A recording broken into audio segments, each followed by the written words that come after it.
अस्सलाम वालेकुम, कैसे हैं आप सब लोग। आई होप आप लोग अच्छे होंगे and welcome to my YouTube channel. आप लोगों का जो है फीडबैक मुझे बहुत अच्छा लगता है, तो प्लीज़ मुझे फ़ीडबैक ज़रूर दिया करें। एंड देन जैसे हमेशा कहती हूँ कि प्लीज़ मेरे चैनल को सब्सक्राइब कीजिए जिसने नहीं किया है, and then bell icon press ज़रूर कर दीजिएगा ताकि हर नई आने वाली वीडियो आप लोगों तक बआसानी पहुँच सके। लाइक शेयर कमेंट भी करना मत भूलिएगा।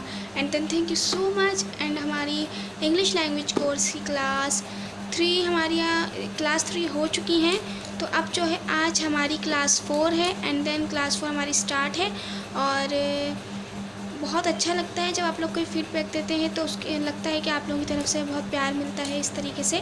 तो आप लोग प्लीज़ मुझे ज़रूर फीडबैक दिया करें कि किस तरीके से आप लोगों को ये क्लास अच्छी लगी, या जैसा भी फीडबैक हो प्लीज़ मुझे ज़रूर दिया करें। And then thank you so much. अब हम अपनी क्लास 4 स्टार्ट करते हैं। सबसे पहले हम लोगों ने, आप लोगों को इतना याद होगा कि मैंने क्लास 3 में आप लोगों को ट्रांसलेट दी थी करने के लिए। ओके, मतलब आई मीन डैट के अगर मैं आप लोगों को, मैंने जो पूरे स्पीच पैराग्राफ की तरह आप लोगों को सेंटेंसेस बना के दिए थे पॉजिटिव में, जैसे मैं सुबह उठता हूँ, मैं नमाज़ पढ़ता हूँ, मैं नमाज़ मतलब मैं मस्जिद जाता हूँ, मतलब मैं दुआ करता हूँ, जो भी एक मैंने आप लोगों को दिए थे सेंटेंसेस, वो जो है मैंने आप लोगों को दिए थे। तो अब उसको इंग्लिश में आप लोगों ने कन्वर्ट करना था। तो अब जैसा कि ये पूरा इंग्लिश में कन्वर्ट हुआ है, तो आप लोग देखें कि आप लोगों ने उसे सही कन्वर्ट करा है या नहीं किया है। ठीक है, तो यह हमारा कन्वर्टिंग है। ठीक है, तो मतलब इसको हमें ट्रांसलेट करना था इंग्लिश में, तो हमने इसको पूरा ट्रांसलेट कर लिया है इंग्लिश में। एंड देन अब जो है क्लास 3 हमारी यहीं पे स्टॉप थी, लेकिन अब क्लास 4 है जो कि हमारी, तो हम क्लास 4 में आपके नेगेटिव सेंटेंसेस स्टार्ट करेंगे। नेगेटिव सेंटेंस पॉजिटिव हमने सीख लिए थे, अब हमने नेगेटिव सेंटेंसेस पे तवज्जो देनी है, फोकस ऑन नेगेटिव सेंटेंसेस। ठीक है, तो जैसा कि अब आप लोगों को पता ही होगा, तो आप लोग इसको देखिए, और अगर जो नहीं आया है समझ में पॉइंट, मुझसे ज़रूर कमेंट में लाजमी पूछ सकते हैं आप लोग, तो मुझसे रिप्लाई करके कमेंट में ज़रूर पूछिए जो पॉइंट नहीं समझ में आ रहा है। एंड देन हम क्लास 4 अपनी 4 हमारी स्टार्ट हो गई है। तो स्टूडेंट्स कैसा है, जैसे भी आप लोगों को जो पॉइंट नहीं समझ में आता है, अगेन कहती हूँ प्लीज़ वो मुझसे दोबारा से पूछ सकते हैं। एंड देन कोई मसले की बात नहीं है। तो सबसे पहले हमने नेगेटिव सेंटेंसेस सीखने हैं, तो नेगेटिव सेंटेंसेस के लिए सबसे पहले हम 1 मिनट, मैं पहले कुछ चीज़ें हैं,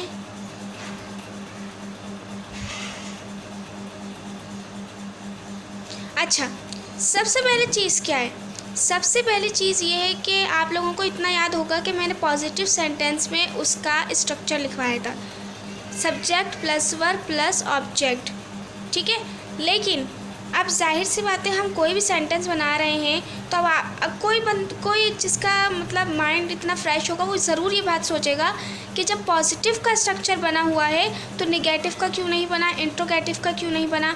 ठीक, तो पॉजिटिव जुमले को जब भी क्या कहते हैं हम बनाते हैं, तो उसका हम लोगों ने स्ट्रक्चर फॉलो किया और हमने उसका सेंटेंस बना लिया। लेकिन हम ये सोच रहे होंगे कि निगेटिव सेंटेंस का भी स्ट्रक्चर होना चाहिए, निगेटिव सेंटेंस का स्ट्रक्चर होगा तो आसानी से हम निगेटिव सेंटेंस भी बना पाएंगे, तो इसका भी स्ट्रक्चर हमारे पास मौजूद है। तो सबसे पहले हम इसका स्ट्रक्चर लिख लेते हैं, subject plus do not plus verb plus object. ठीक, देखिए ये हमारा स्ट्रक्चर है निगेटिव सेंटेंसेस का। पॉजिटिव सेंटेंस के स्ट्रक्चर में क्या होता है कि डू नॉट नहीं आता, सिर्फ subject plus verb plus object आता है। लेकिन जब हम नेगेटिव सेंटेंस बनाते हैं, तो नेगेटिव सेंटेंस में सब्जेक्ट के बाद जो हम डू नॉट लगाते हैं, उसके अंदर वो नेगेटिव सेंटेंस बन जाता है, तो ये हमारा स्ट्रक्चर नेगेटिव का है। ठीक, तो अब कुछ सेंटेंसेस हैं हम वो उतार लेते हैं, ताकि हम जब इसको हल करें तो स्ट्रक्चर को फॉलो करके उस चीज़ को, हमने देखा होगा नेगेटिव सेंटेंसेस के लिए हमने लिख दिया है स्ट्रक्चर, वो है subject plus do not plus verb plus object, यानी कि सब्जेक्ट के पास हमारे पास डू नॉट लगेगा। लेकिन अगर डू नॉट जो है मतलब सेंटेंसेस में लिखा जाता है, लेकिन अगर आपको स्पीकिंग में बोलना है तो डोंट बोल सकते हैं आप लोग। तो जैसे ये डोंट मैंने ऊपर लिखा है, आप लोग डोंट भी बोल सकते हैं, मतलब इसकी शॉर्टकट फॉर्म होती है, तो आप डोंट बोल दें, वरना डू नॉट तो फिर क्या कहते हैं यूज़ हो सकता है। लेकिन अगर हम क्या कहते हैं डू नॉट और डज नॉट की बात करें तो वो मैं आपको बताती हूँ। पहले हम निगेटिव सेंटेंस बना लेते हैं, उसके बाद फिर जो है ना हम डू नॉट और डज नॉट की बात करेंगे इसके अंदर। तो सबसे पहले हमारे पास यहाँ पे मैं कॉलेज नहीं जाता हूँ, मैं कॉलेज नहीं जाता हूँ। तो सबसे पहले यहाँ पे आ जाएगा फर्स्ट मैं, सब्जेक्ट मैं है तो आई। उसके बाद फिर यहाँ पे नहीं को क्या लिखेंगे, डू नॉट। सब्जेक्ट के बाद डू नॉट है तो डू नॉट लिख देंगे। I do not go to, जाना, गो टू वर्ब। और ऑब्जेक्ट क्या है जिस पे काम हो रहा है वो यानी कि कॉलेज। तो ये हो गया हमारा पूरा कॉलेज। ये पूरा इसी तरीके सब्जेक्ट आई, डू नॉट ऐसे उतर गया, वर्ब हमारे पास गो टू था, ऑब्जेक्ट हमारे पास कॉलेज था। तो ये हमारा नेगेटिव सेंटेंस तैयार हो गया। इसी तरीके से ये दूसरा उतरेगा, हम क्रिकेट खेलते हैं, वी हम, सब्जेक्ट वी डू नॉट, खेलना प्ले, उसके बाद क्या खेलना, ऑब्जेक्ट क्या है क्रिकेट। ये दूसरा सेंटेंस निगेटिव में। इसी तरीके से तीसरा आप यानी कि यू, जैसे आप बोलने में क्या कहते हैं हमेशा डोंट इस्तेमाल होता है तो यहाँ पे डोंट लग जाएगा, डोंट। बोलना स्पीक, क्या बोलना इंग्लिश, ऑब्जेक्ट। ये हमारे तीनों सेंटेंस निगेटिव सेंटेंस बन गए। अब इसके अंदर हमारे पास ये दो लाइन्स हैं, Ali and Aamir don't go to college. यहाँ पे बताया जा रहा है Ali and Aamir don't go to college, मतलब अली और आमिर कॉलेज नहीं जाते हैं। ये हमारे लिए सिंपली इस्तेमाल हो रहा है निगेटिव में। लेकिन डज नॉट, अब ये है जब कहीं एक प्रोनाउन होगा, मतलब जैसे सिर्फ नाउन सिंगुलर नाउन होगा, प्लूरल नाउन नहीं होगा, सिर्फ सिंगुलर नाउन होगा। उसके अंदर आमिर जैसे अगर सिर्फ सिंगुलर नाउन है, यानी कि किसी भी चीज़ की जगह पे नाम को अगर हम लगाते हैं तो आमिर आ गया, तो यहाँ पे एक नाम इस्तेमाल हो रहा है तो यहाँ पे डज नॉट लगेगा। और जहाँ पर पूरी क्या कहते हैं प्लूरल नाउन की बात हो रही होगी, बहुत सारों की बात हो रही होगी, उधर डोंट लगेगा। ठीक है। अब जैसे कि ये डू नॉट के अंदर लिखा हुआ है डू नॉट यूज़ विद, यानी कि ये कहाँ कहाँ इस्तेमाल होगा, तो डू नॉट हमारे पास कहाँ इस्तेमाल होता है, I, we, they and plural noun के साथ। प्लूरल नाउन के साथ आपका ये डू नॉट यूज़ होगा, इसके अदरवाइज़ कुछ किसी और के साथ यूज़ नहीं होगा। और जो डज नॉट है वो यूज़ होगा he, she, it and singular noun के साथ। जैसे कि मैंने अभी यहाँ पे बताया कि आमिर एक लफ्ज़ है, नाउन है तो सिंगुलर नाउन है तो उसके लिए he, she and it and singular noun के लिए डज नॉट इस्तेमाल हो सकता है। और अली एंड आमिर यानी कि बहुत सारे हैं तो प्लूरल नाउन है तो उसके लिए डू नॉट हम इस्तेमाल करें। देखा कि हमारे नेगेटिव सेंटेंस यहाँ पे कंप्लीट हो चुके हैं। अब हमने स्टार्ट करा है इंटरोगेटिव सेंटेंसेस, यानी कि सवालिया जुमले। तो सवालिया जुमले में सबसे पहले जैसे हमने नेगेटिव का स्ट्रक्चर बनाया था, पॉजिटिव का बनाया था, इसी तरीके से इसका भी इंटरोगेटिव का भी स्ट्रक्चर रेडी करेंगे। तो कैसे रेडी करेंगे, सबसे पहले अगर हमारे पास जैसे कि मैंने लिख दिया है यहाँ पे इसका स्ट्रक्चर, तो जैसे कि अब यहाँ पे लिखा हुआ है subject plus do not plus object, यानी कि ये निगेटिव है उसका सेंटेंस स्ट्रक्चर है। लेकिन अगर हम इसी के अंदर से अगर हम ये डू है इसको हम बाहर रख लेते हैं, ठीक, उसके बाद ये डू अगर हम बाहर ले आएंगे तो नॉट खुद ब खुद कैंसिल हो जाएगा। ठीक है, तो नॉट कैंसिल हो गया तो डू के बाद क्या आया, सब्जेक्ट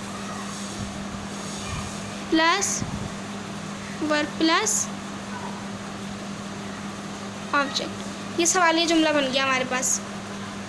ठीक, क्योंकि जब हमने डू बाहर निकालेंगे तो नॉट खुद ब खुद कैंसिल हो जाएगा, तो उसका कोई मसला नहीं होगा, आराम से हम अपना निगेटिव यानी कि सवालिया जुमले भी हल कर सकते हैं।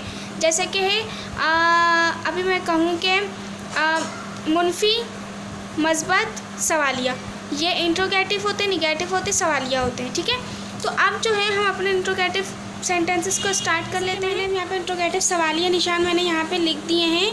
तो अब जो है यहाँ पे मैंने, लेकिन सबसे पहले हम इंट्रोगेटिव पढ़ने से पहले हम ये चीज़ डिसाइड करेंगे कि जब हम अगर वो सवाल हमसे पूछ रहे हैं, जैसे पॉजिटिव में हमें क्वेश्चन मिला था तो हम पॉजिटिव में उसका आंसर दिया था हमने, नेगेटिव में हमें क्वेश्चन मिला था तो हम नेगेटिव के अंदर उसका आंसर देंगे। अब जैसे कि इसमें भी यही होगा, इंट्रोगेटिव में हमें सवाल दिया गया है, सवालिया दिया गया है, तो फिर हमें आंसर भी इसमें सवालिया ही देना होगा। इसके अलावा इसके जो एक्सप्रेशन होते हैं वो बहुत अलग होते हैं। जैसे कि अगर मैं कहूँ कि क्या आप कॉलेज जाते हैं, इसका एक्सप्रेशन अलग है।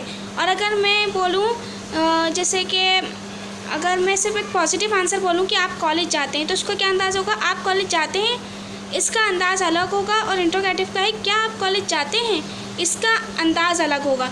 तो निगेटिव में अगर मैं बोलूँ, निगेटिव में अगर मैं कॉलेज नहीं जाता हूँ, तो इसका एक्सप्रेशन अलग होगा। तो यानी कि हर सेंटेंसेस का एक्सप्रेशन अलग होता है। सबसे पहले तो अब हम बनाते हैं इसको।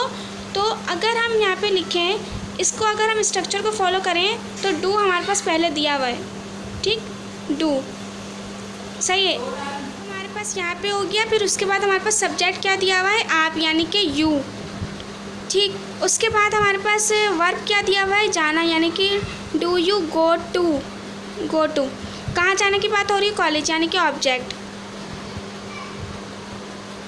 ठीक। Do you go to college, ये हमारा सवालिया आंसर बन गया। और जब हमारे, देखिए मैंने आखिर में डॉट लगा दिया है, तो ये जो गलतियाँ हैं इसको सही करनी है हमें। तो जैसे कि अगर हमें सवाल में ये एक क्वेश्चन मार्क लगा है, तो जवाब में भी क्वेश्चन मार्क ही लगेगा, क्योंकि हमने सवाल मांगा है इन्होंने, तो हमने सवाल ही दिया है, ठीक है। दूसरा ऐसे बनेगा, डू, फिर सब्जेक्ट हमारे पास क्या है, यू, वर्ब क्या है, खेलना, डू यू प्ले, ठीक। उसके बाद क्या खेलना, क्रिकेट, यानी कि ऑब्जेक्ट, ठीक है। तो ये हमारे पास हो गया। अच्छा, इंट्रोगेटिव। थर्ड हमारे पास क्या, वो इंग्लिश सीखते हैं। तो सबसे पहले डू, सब्जेक्ट क्या है वो, यानी कि डू दे, फिर उसके बाद है हमारे पास वर्ब, सीखना, यानी कि डू दे लर्न। उसके बाद क्या सीखने की बात हो रही है, इंग्लिश, यानी कि ऑब्जेक्ट। ये हमारा सवाल यानी कंप्लीट। ऐसे इंट्रोगेटिव बनेंगे। उसी स्ट्रक्चर को देखिए, सबसे पहले तो अगर आप लोग स्ट्रक्चर लिख लेंगे, तो स्ट्रक्चर बनाते समय आपको ये चीज़ का ध्यान रखना चाहिए कि हम स्ट्रक्चर को फॉलो करेंगे तो आसानी से हर सेंटेंस हल हो जाएगा। वैसे अगर याद करना चाहें तो बहुत अच्छी बात है, क्योंकि अगर हम इसको लर्न कर लेंगे, मेमोराइज़ कर लेंगे अपने दिमाग, ब्रेन में, तो बहुत ज़्यादा अच्छे से हम सेंटेंस खुद ब खुद हल कर सकते हैं। अगर हम देख के करेंगे तो देख के बाद डू लिख दिया, सब्जेक्ट देखना, एक सब्जेक्ट क्या है, वर्ब क्या है, ऑब्जेक्ट क्या है, वो हमारा ऐसा हो जाएगा। लेकिन अगर अपने माइंड से करेंगे तो ज़्यादा अच्छी बेहतर रहेगा। लेकिन अभी हमारा यहाँ पे कंप्लीट हो चुका है।